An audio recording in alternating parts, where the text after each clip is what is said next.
Meus queridos, a paz do Senhor. A paz do Senhor? Aleluia. Bom, estamos aqui nesta manhã, desse último dia do ano, nessa última lição do nosso trimestre e do nosso ano também. Que na verdade tinha que ser o pastor para concluir, né?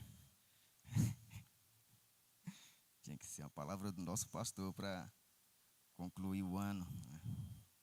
Mas louvo a Deus por essa oportunidade, poder estar aqui juntamente com os irmãos, para mais uma vez nós estar estudando a lição, aprendendo o que Deus já tem falado conosco através dessa lição, que tem sido uma benção para nossas vidas, né? Essa lição, seus irmãos, aqueles que compraram a revista ou aqueles que participaram da escola, se tiver de fato observado, é uma lição muito importante, né, pastor Hamilton? Uma lição muito importante para a igreja, né? Para a igreja na era de hoje, né? Então nós, realmente, de fato, nós precisava, né, dessa lição, desse ensino, né, para nos despertar, né, para a obra de Deus, né, para o chamado missão, né. E o comentarista, ele foi muito sábio, que ele apresenta a lição em todos os aspectos, né. Ele apresenta a obra missionária em todos os aspectos, né. E finaliza com o tema central, a volta de Cristo, né, a volta do Senhor Jesus, missão e a volta do Senhor Jesus. E se nós formos observar toda a Bíblia, né, a Bíblia ela trabalha em dois sentidos, de Gênesis e Apocalipse. A Bíblia vai falar de missão e a volta de Cristo. Nós podemos ver que Deus, a própria revista trabalhou isso, Deus, ele sendo um Deus missionário e também um Deus que salva, né? Um Deus que faz de tudo para que o ser humano se aproxime dele, né? Então, de Gênesis e Apocalipse, nós vamos ver um Deus missionário e um Deus que salva, um Deus preocupado, né, em trazer o homem de volta. Depois ali que da queda do homem, Adão pecou, tudo, Deus começa a levantar, né, um povo ali para exatamente isso, trazer de volta, né, essa comunhão, relacionamento com Deus, né? E nós podemos ver em toda a Bíblia, Deus trabalhando através de Noé, através de Abraão, dos profetas, né? E isso é muito interessante porque se nós formos estudar, como nós já estudamos, na verdade, a história dos profetas menores, nós vamos observar que algum deles, eles não tinham, a Bíblia não relata a vida pessoal, a vida particular, só fala que Deus, o pastor Jason, Deus chamou e colocou como profeta e o camarada foi lá e trouxe uma mensagem. Isso dá a nós entender que Deus, ele está preocupado exatamente com isso. A obra missionária é trazer o povo de volta para a presença dele. Então nós vamos ver que Deus, ele levanta profeta, mas também levanta pessoas que não tinham nada de profeta. Para os irmãos terem uma ideia, eu estou falando aqui, a revista é muito resumida e dá essa dimensão para nós, para que nós possamos falar do assunto, abranger o assunto. Então, se nós formos ver, que Deus chama Abraão, fala para Abraão sair da sua terra e para uma terra que Deus ainda mostraria a Abraão. Através de Abraão, Deus ali faz de Abraão uma grande nação, que é o povo de Israel. O povo de Israel vem Moisés. Perceba que Deus vai sempre levantando uma pessoa, um líder, para chamar a atenção do povo. Depois vem os profetas, Elias, Eliseu. Mas interessante que quando parecia que não tinha nenhum profeta, Deus ainda levantava reis. Não sei se os irmãos já têm observado isso na Bíblia. Perceba que nas histórias dos reis, perceba que a Bíblia, ela vai sempre dizer assim, e o fulano de tal, filho de fulano, tinha tantos anos e começou a reinar e reinou tantos anos. Aí do versículo 2, versículo 3, sempre vai dizer assim: fez ele o que era mal perante o Senhor. Os irmãos já viram isso? Mas também tem aquelas pessoas que a Bíblia fala, fulano tinha tantos anos, filho de fulano, fez ele o que era reto perante os olhos do Senhor. Deixa eu mostrar para os irmãos aqui.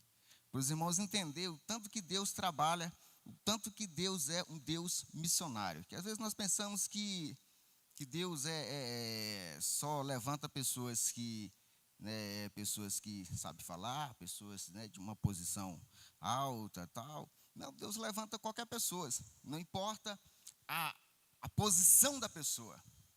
O que importa é a pessoa dar lugar para Deus. Às vezes a pessoa não vem aqui na frente pregar, não tem, né, como se diz, aquele chamado para vir aqui na frente pregar, mas nem por isso eu tenho que deixar de falar de Jesus. É por isso, a Bíblia fala, foi dado dons para um, talentos para outros, né? Nem todos têm essa facilidade, o chamado, o dom de pregar, de cantar, aqui na frente da igreja, vamos se colocar assim, né? Que é onde o povo vê, né, pastor Hamilton? Não, eu só quero se for lá no púlpito com o microfone, né? Mas às vezes é lá no serviço, é na rua, você não foi chamado para estar aqui, mas você foi chamado para fazer a obra de Deus. Amém? Aqui, no livro de Crônicas, segundo Crônicas, no capítulo 29, é interessante, só para os irmãos entenderem como Deus é um Deus missionário e usa pessoas dentro do seu mundo. Diz assim, capítulo 29, versículo 1. Tinha Ezequias 25 anos de idade, quando começou a reinar, e reinou 29 anos em Jerusalém. Sua mãe se chamava Abia e era filha de Zacarias.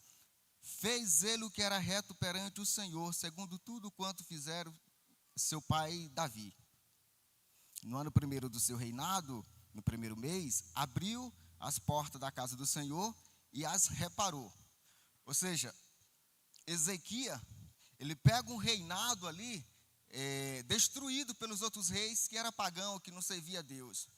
E ele pega ali, fecha tudo, chama o povo. Se você ler a história, e não só ele, mas tantos outros, você lê a história, você vai ver que Ezequias, ele chama o povo para santificação. Tira aquilo que desagradava a Deus, né? Tudo aquilo que os outros reis anteriores tinham feito, né, no templo, no santuário. Ele traz o povo, Jason, para buscar a Deus. Isso é missão. Isso é obra missionária. Quando eu trago o povo para perto de Deus, quer dizer, o povo estava longe de Deus. Ezequias vem e diz: olha, está na hora de nós santificar. Está na hora de nós buscar a Deus.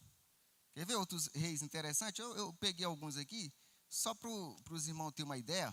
Lá no livro de Daniel, quando Sadraque, Mesaque e Abednego, quando eles foram lançados na fornalha de fogo, é interessante que Nabucodonosor, depois que Sadraque, Mesaque e Abednego foi lançado na fornalha de fogo, e ali o fogo não queimou, é interessante que ele diz assim no capítulo, só para os irmãos entenderem o tanto que Deus é um Deus missionário.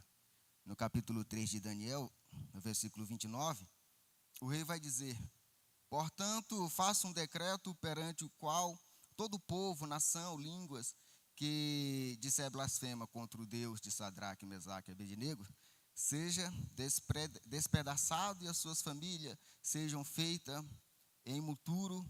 Portanto, não há outro Deus que não possa livrar como este. Através de Sadraque, Mesaque e Abednego, o rei assinou um decreto que o povo agora não podia mais blasfemar contra Deus. O mesmo aconteceu com Daniel.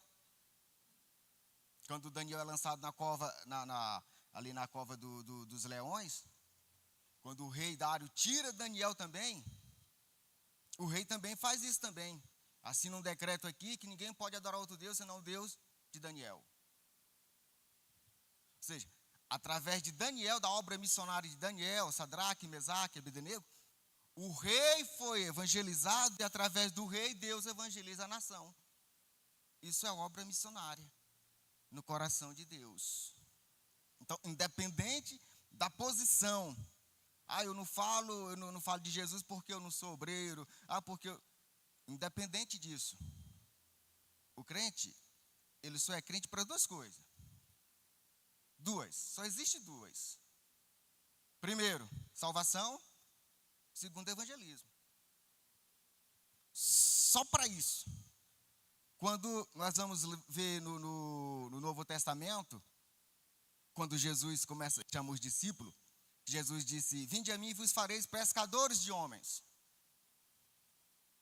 Aí nós vamos ver que assim como o Antigo Testamento, todo o Novo Testamento, as cartas de Paulo, Pedro, exatamente para isso. Missão, salvação. Missão e salvação. As duas coisas andam junto. Não tem como separar uma da outra. O crente, a pessoa quando aceita Jesus, ela tem uma obrigação de fazer missão, de falar de Cristo e se manter firme para ir para o céu. Quando Jesus, maior missionário de todos os tempos, e interessante que quando Jesus curava algumas pessoas, alguns eles diziam, vai, não diz nada a ninguém, mas já tinha outros que ele dizia, vai e falar e fazer, e falar, anunciar aquilo que Deus fez na sua vida. Quer dizer, a pessoa era curada, aí vinha agradecer a Jesus pela cura. Jesus disse, não tem nada que agradecer. Você vai e anuncia o que Deus fez na sua vida. Isso é missão. É anunciar o que Deus fez na minha vida. Agora, se Deus não fez nada na minha vida, como que eu vou anunciar? Aí entra aquela história que o pastor fala sempre aqui, da transformação. Tem pessoas que não conseguem falar de Jesus porque não foi transformado. Aí vai falar o quê? Mas a partir do momento que nós aceitamos Jesus, Jesus nos transforma, nós já temos a obrigação ou um testemunho para contar. O que o Paulo diz aqui, lá em Coríntios? Paulo diz assim, 1 Coríntios, capítulo 9, versículo 16. Paulo diz assim, se anuncio o evangelho, não tenho de que me gloriar, pois sobre mim pesa essa obrigação, porque ai de mim se não pregar o evangelho. Duas coisas. Primeiro, obrigação. O crente tem a obrigação de falar de Jesus. Nós falamos? Aí é que está. Nós não falamos.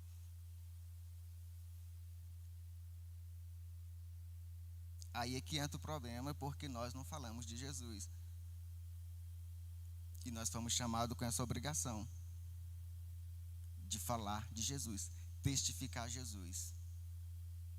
Mas nós nos preocupamos com os nossos afazeres. O comentarista aqui, ele coloca uma coisa muito sábia aqui, na introdução. Não vou ler o top aqui, porque a lição já fala exatamente sobre isso. Então, estou fazendo apenas um resumo de tudo que nós já temos aprendido. Na introdução, o comentarista coloca algo interessante aqui. Não sei se os irmãos perceberam.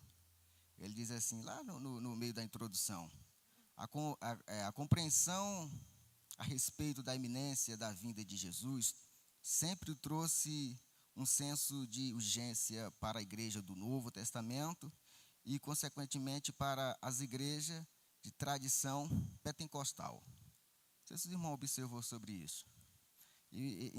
Por que ele coloca aqui pentecostal?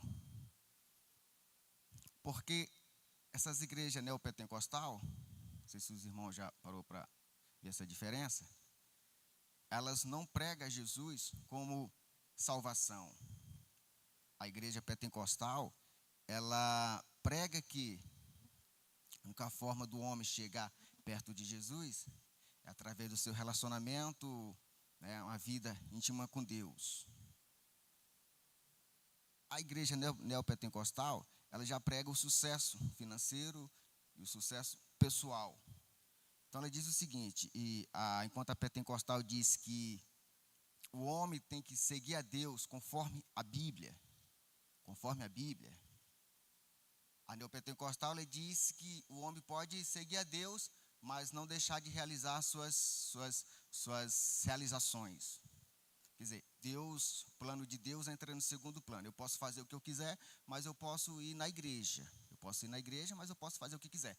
Ou seja, ela diz que quando o homem segue a Bíblia, de acordo com a Bíblia, diz que o homem fica limitado àquilo que procura. Enquanto nós sabemos que quando nós seguimos a Cristo nós somos libertos, ela diz que o homem está preso nas suas limitações.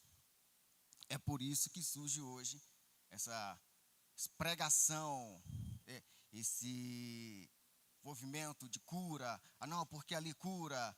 Já viu essa igreja hoje? Ela coloca ali cura financeira, aí você vai lá, está assim.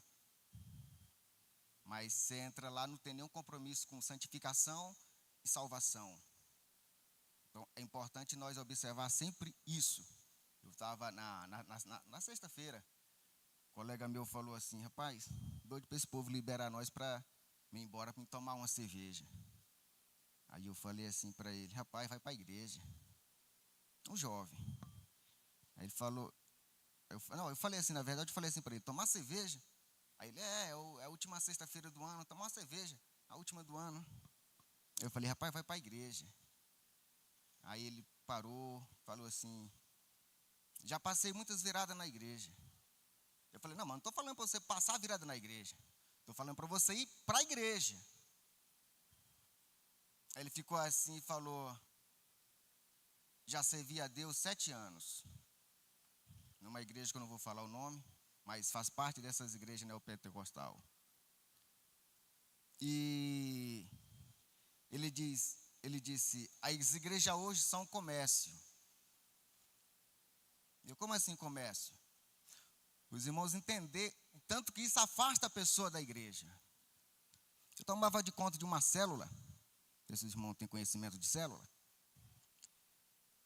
Nas células, essas igrejas neopentecostal tem muitas essas células em casa. Na célula, o importante não é só a Bíblia. O importante, pastor Hamilton, é a oferta que vai tirar. Eu participei uma vez, assim quando eu cheguei aqui em Goiânia, amiga da minha irmã, que era de uma igreja, que faz parte dessas igrejas também, ela foi, para mim era um culto, no lar, uma visita, igual as irmãs fazem, na casa do irmão, vai lá, lê a Bíblia, canta um hino. E aí, na hora lá, 5 pessoas tirou a oferta. Eu fiquei assim, mas eu nunca vi isso.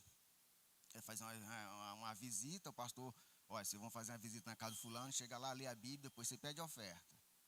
Eu nunca tinha visto isso, né? Vim ver aqui em Goiânia. Aí eu fiquei assim, mas depois terminou tudo, eu perguntei para minha irmã, disse, não, porque na célula tem isso, né? Então, tanto que minha irmã nunca entrou na igreja. Não fiquei cismada com isso. Na célula pede dinheiro. Aí o jovem foi falar para mim que essa igreja comprou um lote, mais de R$1 milhão. E aí o foco era dinheiro. A célula tinha que dar dinheiro.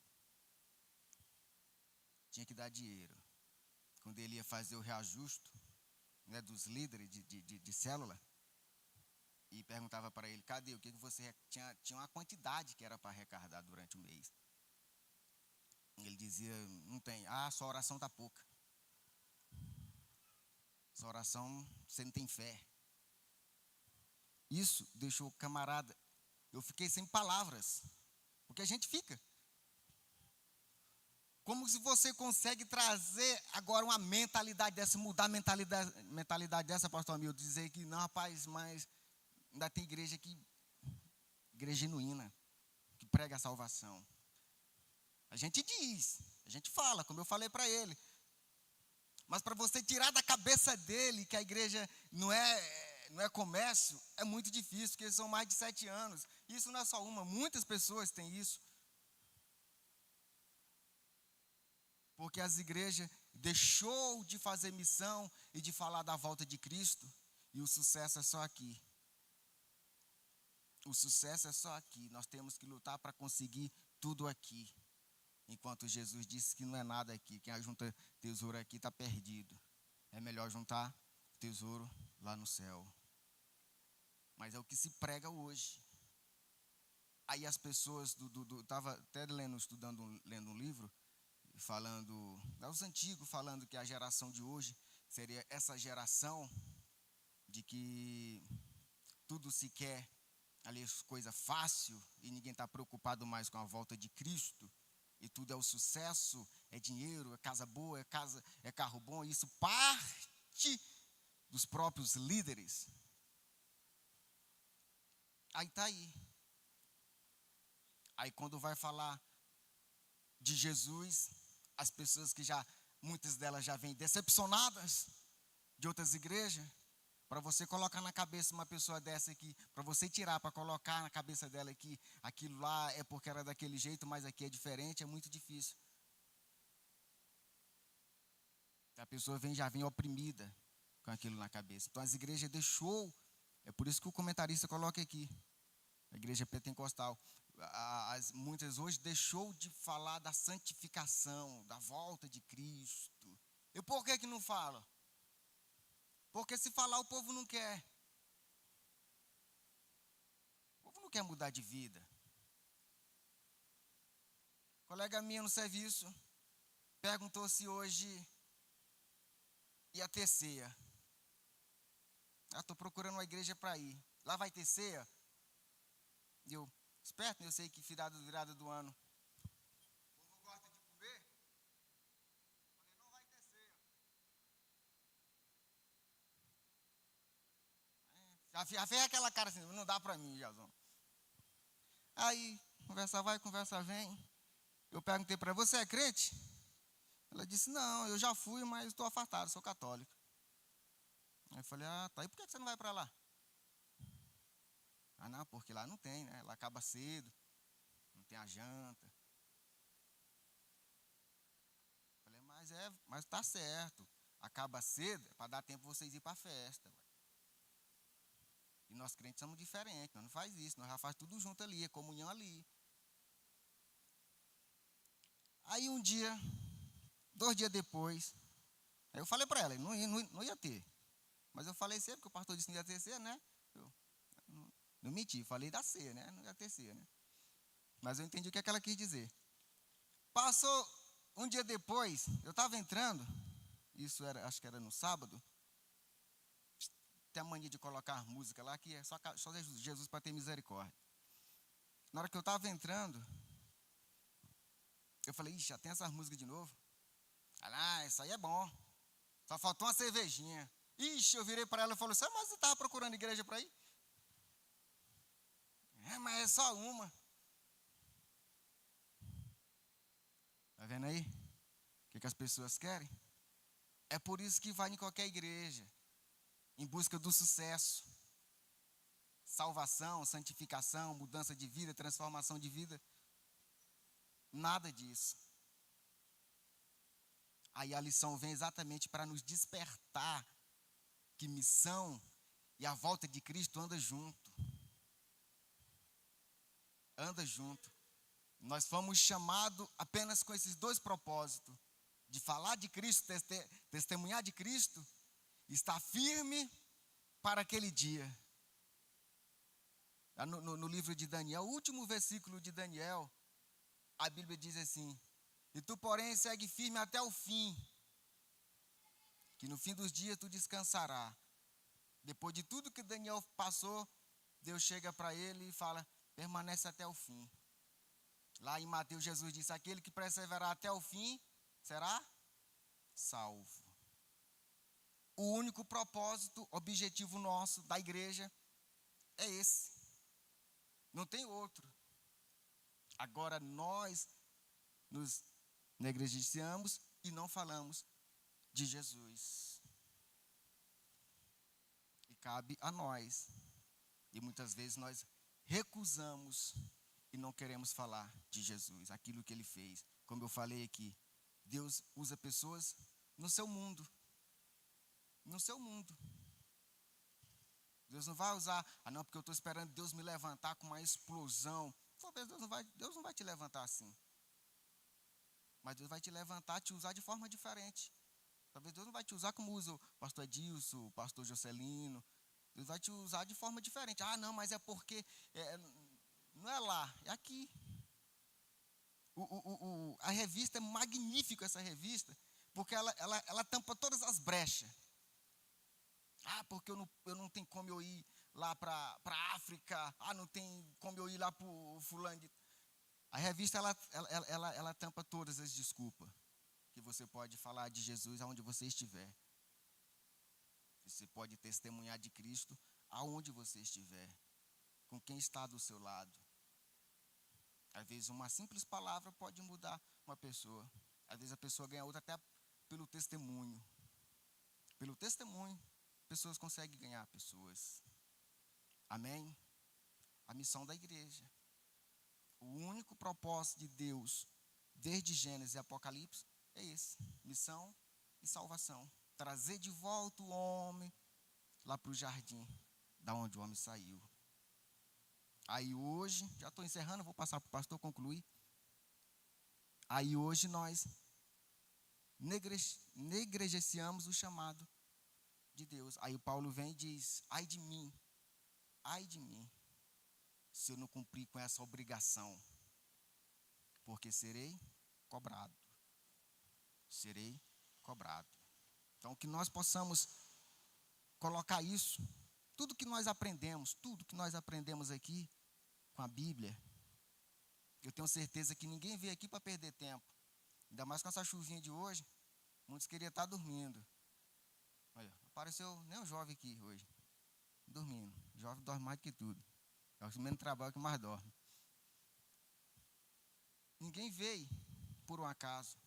Eu tenho certeza que você não saiu todos os domingos da sua casa depois de uma semana de trabalho. Você não veio todos os domingos aqui por vir. Você veio para aprender alguma coisa. E Deus tem falado com você através dos professores, através da revista, através da Bíblia. Deus tem falado com cada um de nós. Agora, cabe a nós colocar em prática. O difícil não é a teoria. O difícil é a prática.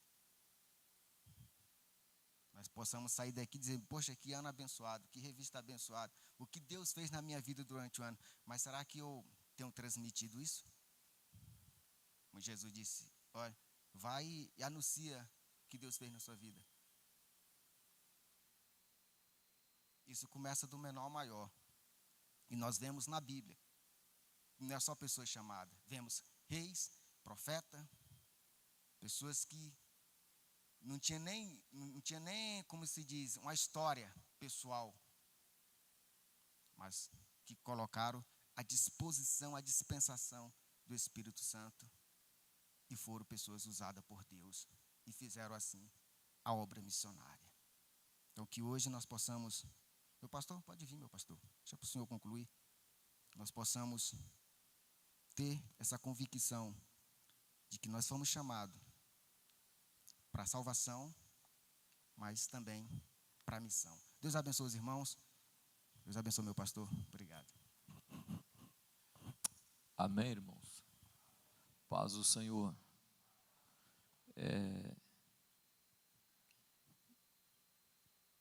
Irmão, você crê que Jesus vai voltar?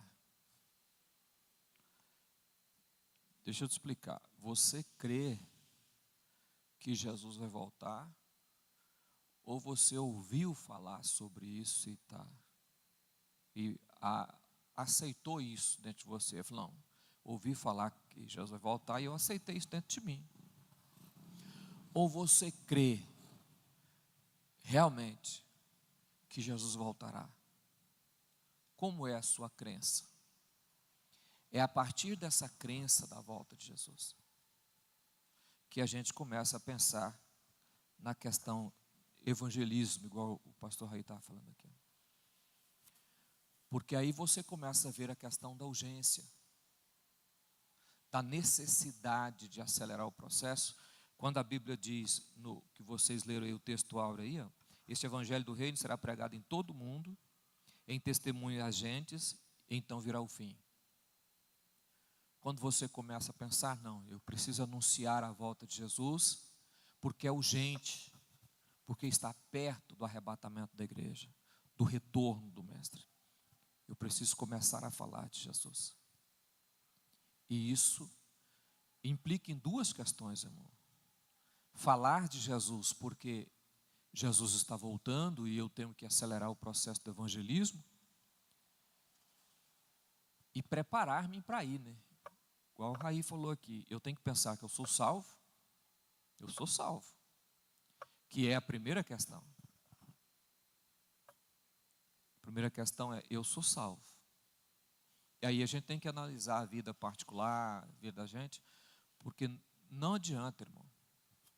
Na última hora, Jesus vem buscar um povo lavado e remido, santo, limpo, puro. E depois que, já que eu sou salvo, eu quero salvar pessoas. Abra a sua Bíblia, Ezequiel 33, versículo 7. Põe para mim aí, meu filho, Ezequiel 33, versículo 7. Vamos ler até o 9, irmão.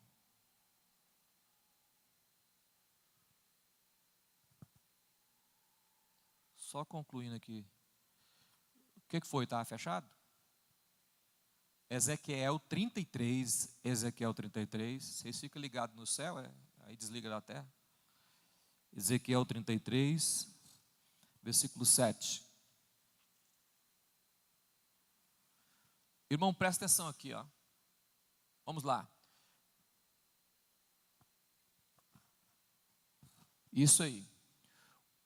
A ti, pois, filho do homem, te constituí por sobre a casa de Israel. Tu, pois, ouvirás as minhas palavras da minha boca, as palavras da minha boca, e lhe anunciarás da minha. Versículo 8. Se tu disser ao ímpio, e o ímpio certamente morrerás, e tu não falares para dissuadir o ímpio do seu caminho, morrerá esse ímpio na sua iniquidade.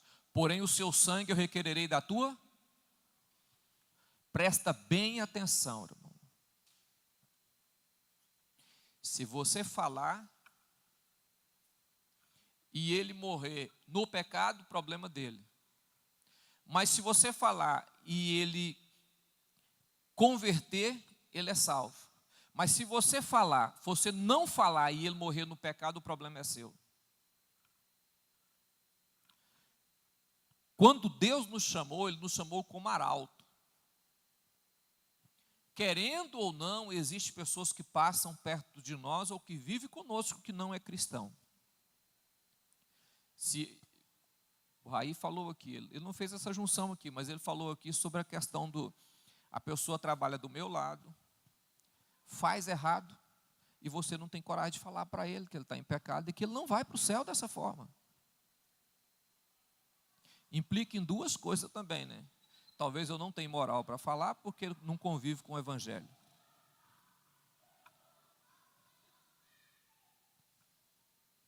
Misericórdia, é pentecostal mesmo. Aí, irmão, se você não falar e ele morrer, você é culpado do sangue dele. Versículo 9, põe aí, irmão. É isso, está aí? É. Mas se advertires ao ímpio do seu caminho para que dele se converta, e ele não se converter do seu caminho, ele morrerá na sua iniquidade, mas tu livraste a tua. O escritor aí dá quase a intenção de dizer o seguinte, que se você não prega o evangelho, você não vai para o céu. Se você nunca leu esse texto na Bíblia, presta atenção, eu te recomendo a ler o texto. Se uma pessoa passar perto de nós, conviver conosco, que não ouviu o evangelho e morrer e ir para o inferno, você é culpado. A Bíblia não dá outra história, não conta outra história. Por quê? Porque eu te constituí como atalaia, eu te chamei. Raí falou aqui que Deus chama todos. Não interessa se é pobre, rico, forte, bom, grande, preto, branco. Não, Jesus chama todos. Então nós temos uma responsabilidade diante da volta de Jesus para anunciar o Evangelho. Põe para mim aí Hebreus 10, 37.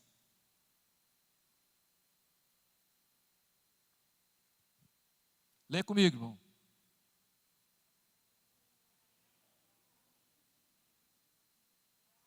Não, o resto não sabe ler ou está cego? Eu vou mandar mudar a letra para... Irmão, vou dar um conselho para vocês da mídia.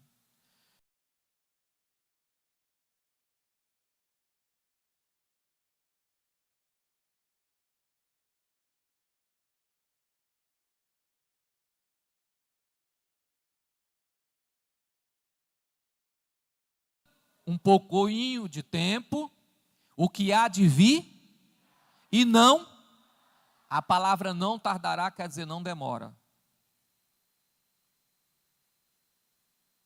Então, se não demora, é urgente ou emergente. Urgência, pouso de emergência, pouso rápido, é necessário que faça.